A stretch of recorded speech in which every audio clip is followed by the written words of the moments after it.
शांताकारं भुजंगशयनं पद्मनाभं सुरेशं विश्वाधारं गगनसदृशं मेघवर्णं शुभांगं लक्ष्मीकान्तं कमलनयनं योगिभिध्यानगम्यं वंदे विष्णु भवभयहरं सर्वलोकैकनाथं। मंगलम भगवान विष्णु मंगलम गरुड़ध्वज मंगलम पुंडरीकाक्ष मंगलाय तनोहरि। ओम नमो भगवते वासुदेवाय। आज का दिन आप सभी के लिए मंगलमय हो। आइए सुनते हैं ज्येष्ठ मास कथा का 21वां अध्याय। श्री सुखदेव जी कहते हैं, राजा बलि के ये वचन धर्म भाव से भरे और बड़े मधुर थे। उन्हें सुनकर भगवान वामन ने बड़ी प्रसन्नता से उनका अभिनंदन किया और कहा। श्री भगवान ने कहा, राजन, आपने जो कुछ कहा वह आपकी कुल परंपरा के अनुरूप धर्म भाव से परिपूर्ण, यश को बढ़ाने वाला और अत्यंत मधुर है। क्यों न हो, परलोक हितकारी धर्म के संबंध में आप भृगुपुत्र शुक्राचार्य को परम प्रमाण जो मानते हैं, साथ ही अपने कुल वृद्ध पितामह परम शांत प्रहलाद जी की आज्ञा भी तो आप वैसे ही मानते हैं। आपकी वंश परंपरा में कोई धैर्यहीन अथवा कृपण पुरुष कभी हुआ ही नहीं। ऐसा भी कोई नहीं हुआ जिसने ब्राह्मण को कभी दान न दिया हो, अथवा जो एक बार किसी को कुछ देने की प्रतिज्ञा करके बाद में मुकर गया हो। दान के अवसर पर याचकों की याचना सुनकर और युद्ध के अवसर पर शत्रु के ललकारने पर उनकी ओर से मुंह मोड़ लेने वाला कायर आपके वंश में कोई भी नहीं हुआ। क्यों न हो, आपकी कुल परंपरा में प्रहलाद अपने निर्मल यश से वैसे ही शोभायमान होते हैं जैसे आकाश में चंद्रमा। आपके कुल में ही हिरणाक्ष जैसे वीर का जन्म हुआ था।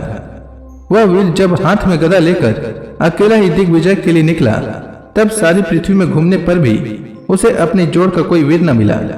जब विष्णु भगवान जल में से पृथ्वी का उद्धार कर रहे थे, तब वह उनके सामने आया और बड़ी कठिनाई से उन्होंने उस पर विजय प्राप्त की।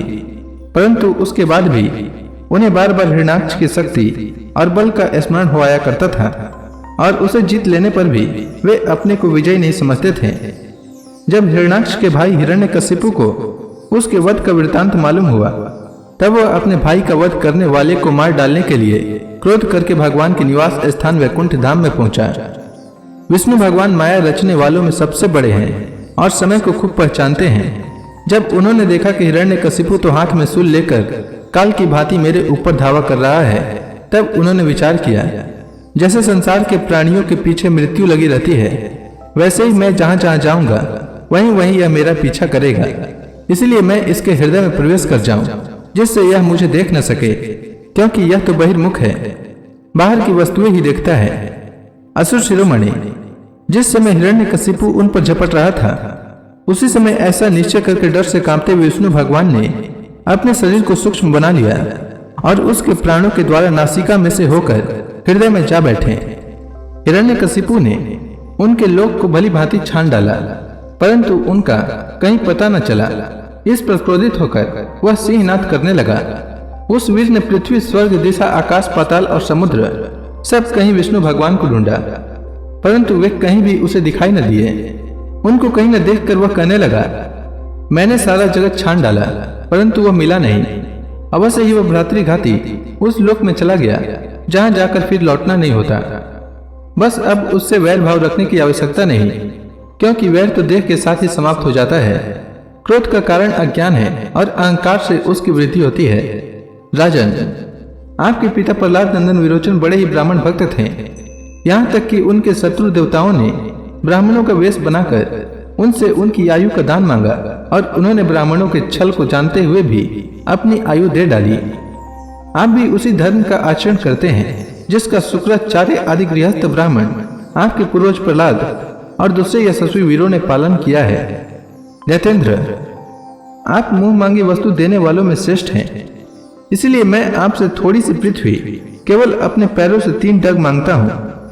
माना कि आप सारे जगत के स्वामी और बड़े उदार हैं, फिर भी मैं आपसे इससे अधिक नहीं चाहता। विद्वान पुरुष को केवल अपनी आवश्यकता के अनुसार ही दान स्वीकार करना चाहिए, इससे वह प्रतिग्रह जन्य पाप से बच जाता है।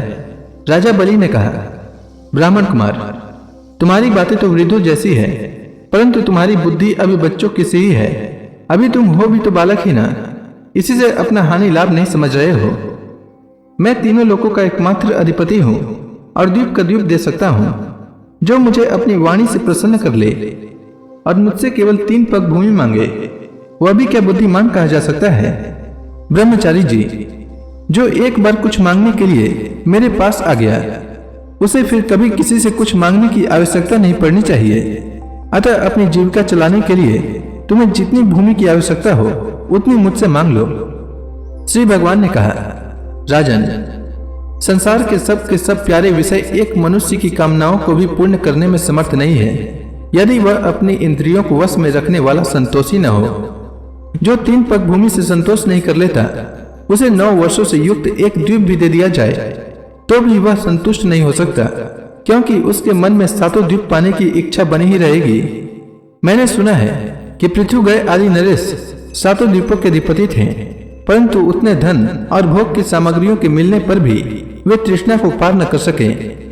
जो कुछ प्रारब्ध से मिल जाए उसी से संतुष्ट रहने वाला पुरुष अपना जीवन सुख से व्यतीत करता है, परंतु अपनी इंद्रियों को वश में न रखने वाला तीनों लोकों का राज्य पाने पर भी दुखी ही रहता है, क्योंकि उसके हृदय में असंतोष की आग धधकती रहती है। धन और भोगों से संतोष न होना ही जीवों के जन्म मृत्यु के चक्कर में गिरने का कारण है, तथा जो कुछ प्राप्त हो जाए उसी में संतोष कर लेना मुक्ति का कारण है। जो ब्राह्मण स्वयं प्राप्त वस्तु से ही संतुष्ट रहता है, उसके तेज की वृद्धि होती है। उसके असंतोषी हो जाने पर उसका तेज वैसे ही शांत हो जाता है जैसे जल से अग्नि। इसमें संदेह नहीं कि आप मुंह मांगी वस्तु देने वालों में शिरोमणि हैं। इसीलिए मैं आपसे केवल 3 पग भूमि ही मांगता हूँ, इतने से ही मेरा काम बन जाएगा। धन उतना ही संग्रह करना चाहिए जितने की आवश्यकता हो। श्री सुखदेव जी कहते हैं, भगवान के इस प्रकार कहने पर राजा बलि हंस पड़े। उन्होंने कहा, अच्छी बात है, जितनी तुम्हारी इच्छा हो उतनी ही ले लो। यों कहकर वामन भगवान को 3 पग पृथ्वी का संकल्प करने के लिए उन्होंने जल पात्र उठाया। शुक्राचार्य जी सब कुछ जानते थे, उनसे भगवान की यह लीला भी छिपी नहीं थी। उन्होंने राजा बलि को पृथ्वी देने के लिए तैयार देखकर उनसे कहा। शुक्राचार्य जी ने कहा, विरोचन कुमार, यह स्वयं अविनाशी भगवान विष्णु हैं। देवताओं का काम बनाने के लिए कश्यप की पत्नी अदिति के गर्भ से अवतीर्ण हुए हैं। तुमने यह अनर्थ न जानकर कि यह मेरा सब कुछ छीन लेंगे, इन्हें दान देने की प्रतिज्ञा कर ली है। यह तो दैत्यों पर बहुत बड़ा अन्याय होने जा रहा है, इसे मैं ठीक नहीं समझता। स्वयं भगवान ही अपनी योग माया से ही ब्रह्मचारी बनकर बैठे हुए हैं।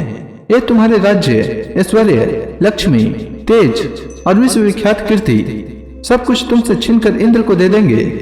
ये विश्व रूप हैं, 3 पग में तो ये सारे लोगों को नाप लेंगे। मूर्ख, जब तुम अपना सर्वस्व ही विष्णु को दे डालोगे तो तुम्हारा जीवन निर्वाह कैसे होगा? ये विश्व व्यापक भगवान एक पग में पृथ्वी और दूसरे पग में स्वर्ग को नाप लेंगे।